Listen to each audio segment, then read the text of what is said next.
So we are going to visit Malaga. We have with us Marc Sanderson, the International Economic Development Director and the European Capital of Smart Tourism Lead, City of Malaga. So I'll do the presentations for Marc and then introduce him to the platform. So Marc is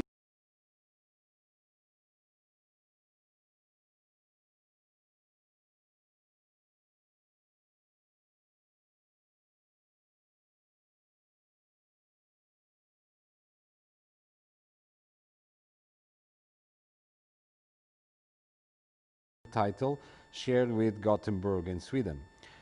Since he joined the City of Malaga in 2009, his primary responsibilities are to attract foreign direct investments, to assist local business with their internationalization, and to expand relationships with foreign universities and also support the overall economic development in the region. Mr. Sanderson also coordinates international projects, conference visits and trade missions, while at the same time defining the international components of the city's strategic plan, including promoting the innovative ecosystem called Malaga Valley. Welcome, Marc. It's a great pleasure to have you with us online in this Smart Travel 2020 event. You are also under the umbrella of Fireware, one of our strategic partners, and it's a great honor to have you here. Please share with us what is Malaga doing in smart tourism that makes smart city and that contributes to intelligence, global intelligence and local intelligence.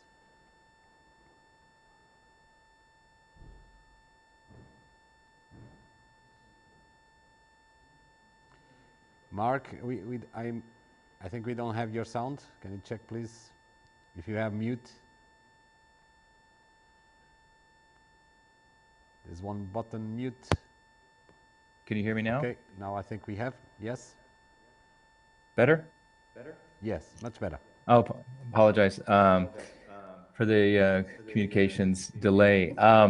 Yeah, no, thank you very much for the invitation and the introduction, Vitor. I would normally say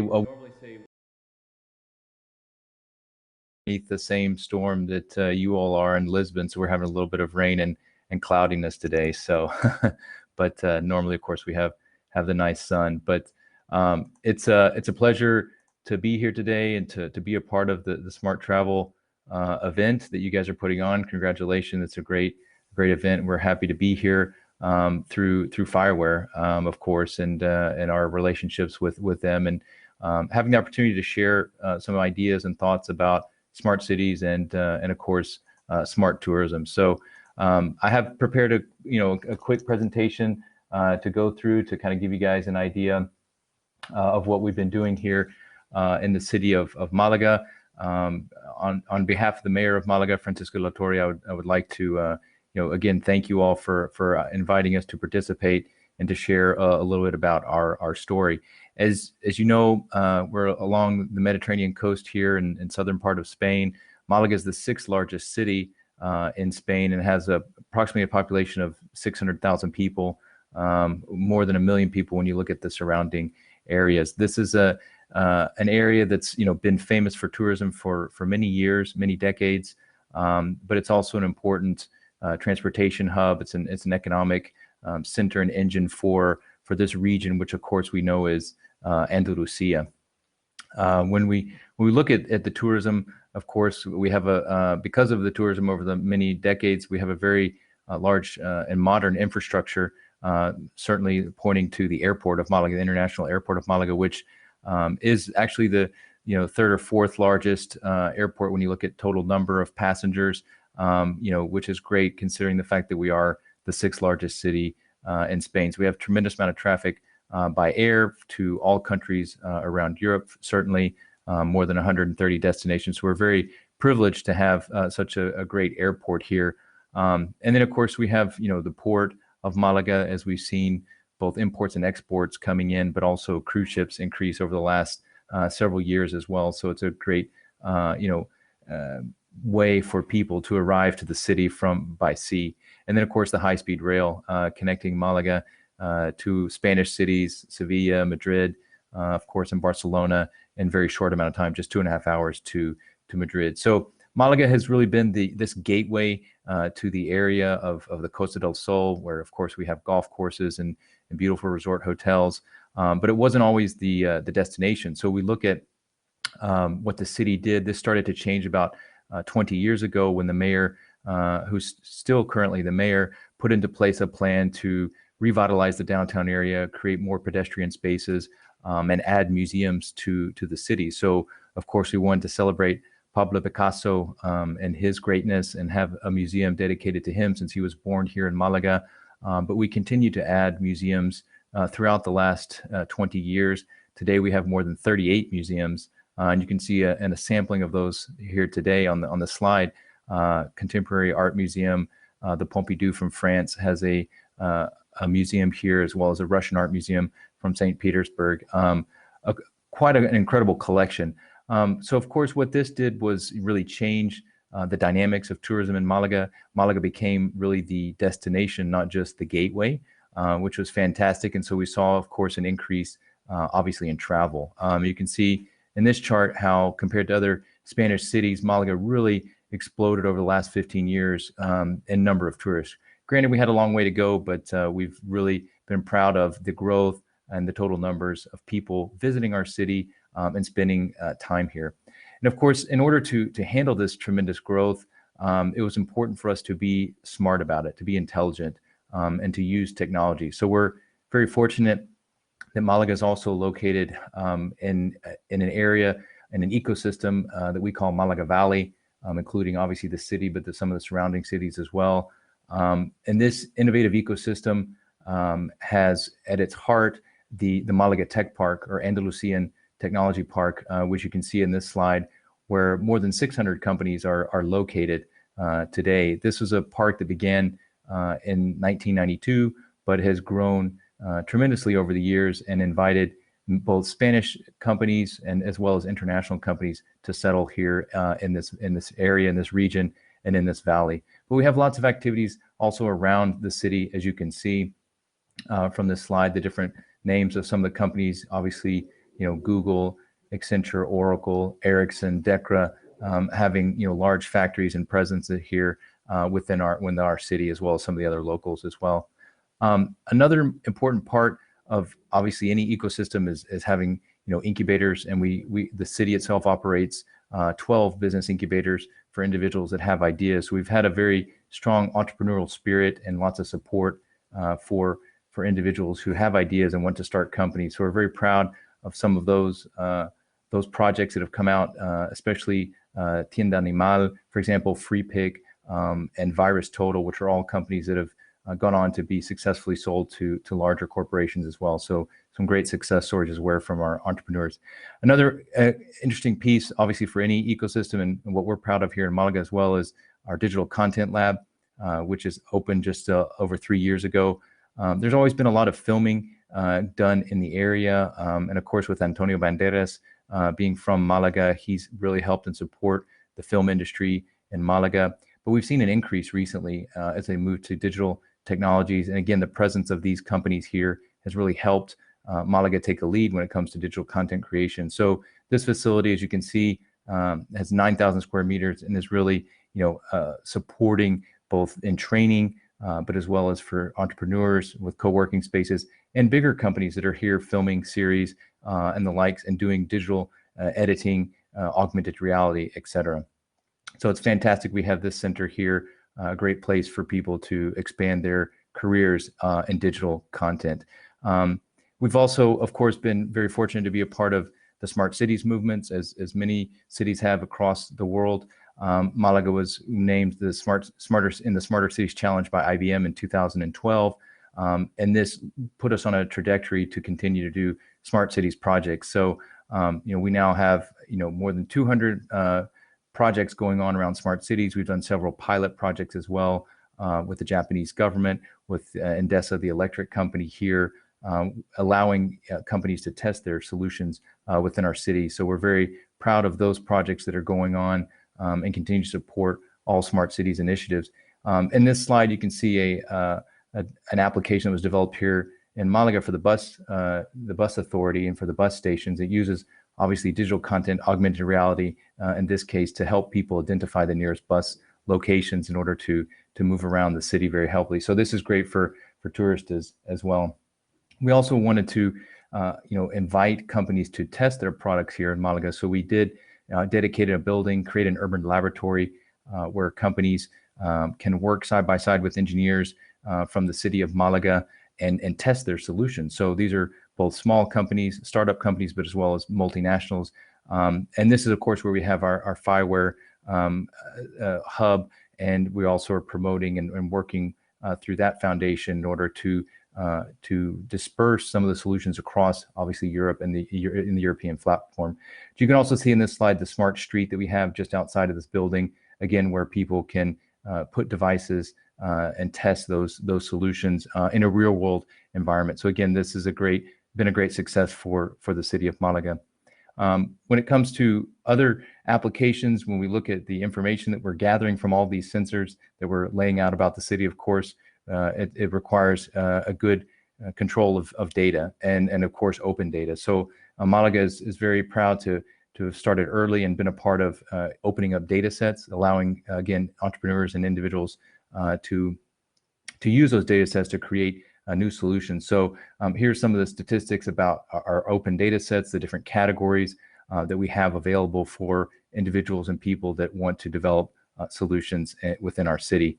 Some real world applications that I can point to are a chatbot that was created actually with engineers from the city of Malaga using open data. They were able to connect many of the different websites and data sets that we have and put them into a very easy to use chatbot through the Google platform. But this chatbot's called Victoria La Malagueña, and she obviously can be accessed from any mobile device. And you can ask questions and she will respond to different things around the city, whether again the bus schedule, museum times, parking spaces available, beach conditions, etc. So this is a great example of how the city is using open data and allowing tourists and citizens to access that data in a very easy fashion. Another example of smart tourism, I would say, and what we're doing in the city and using open data is an application we actually created this summer, given obviously the COVID pandemic situation. Several beaches in Malaga had to be monitored and sometimes closed because it was difficult to maintain physical safe distance. So the University of Malaga, along with the City of Malaga, created an application that uses data collected from the lifeguards and other municipal employees to predict actually the occupancy for a given beach. So you can see in this slide, the green line is telling you if the beach is crowded or not, and it predicts and can using learning from the days of summer, it can actually predict sort of the beach conditions and what they'll look like. So again, another smart solution that we created this summer and how the city is using technology to improve, again, the experience for tourists. And finally, I'll mention, tourism, being smart tourism is not always about using technology. It's also about being intelligent in the way you do things. So one of the things we've done on a local level was with some of the events that we were having this fall, was actually creating safe hybrid events for individuals to participate in. Obviously, digital events and virtual events are prolific around the world, and we continue to use as well, but we wanted to do hybrid events. And in these events, what we did was actually the city purchased the antigen rapid test and tested individuals as they went in prior to the event here physically in Malaga, so they could know that they were safe and create a good environment. We did this for several events this past autumn, and it was very successful. I think it really demonstrates, again, another way that we can create, if we follow the right protocols and do the right things, we can create safe environments for events and also for the rest of the hospitality sector. So after the events were over, we opened up the testing to hotels, restaurants, taxi drivers, and car service and things like that, so they could also take advantage of these types of testing. So anyway, in conclusion, I think it's been fantastic for us to be this year, the European capital of smart tourism, along with Gothenburg. We've been very fortunate to participate and learn from them and from other cities that are dealing with the challenges of this year of 2020 and the COVID crisis. And we're also, very fortunate to be recognized by the Spanish government as a intelligent tourist destination. So as you can see, Malaga is a great city where has lots of tourism, and it's where its culture and technology are mixing together in a positive way in order to provide better solutions for tourists as well as their citizens. So I hope this gives you a good overview of what's going on in Malaga, and that you've learned something from it. And if you have questions, please feel free to contact me. Thank you very much. Thank you, Mark. Actually, we don't have an open Q&A. We have our chats working in social media. Some questions may show up a very long time after you disconnect. So basically, I am the guy asking questions, so I have one. It's been a big headache. Which one is the biggest headache for you in Malaga? Deal with the over-tourism, with managing all the tourism that you have to deal with every year before COVID, or now managing no tourists at all in the COVID time? They both have their challenges, I would say. I would say we were not quite to over tourism yet before COVID. I mean, we were growing very rapidly, as you could see from the chart I showed, but we were still managing it in a pretty good way. We really spread out the tourists throughout the city so that we were able to avoid it. But I think it was something that was definitely on the horizon. We probably would have had to have deal with over tourism this year had it not been for COVID, perhaps. But and it's certainly something we keep in mind: sustainable tourism, and obviously the impacts it has on the city and the environment is like. So that was definitely a challenge, or was getting to be a challenge for us, but it wasn't quite on the screen. And now, of course, it's getting people to come back. But it's frustrating as cities because there's only so much we can do.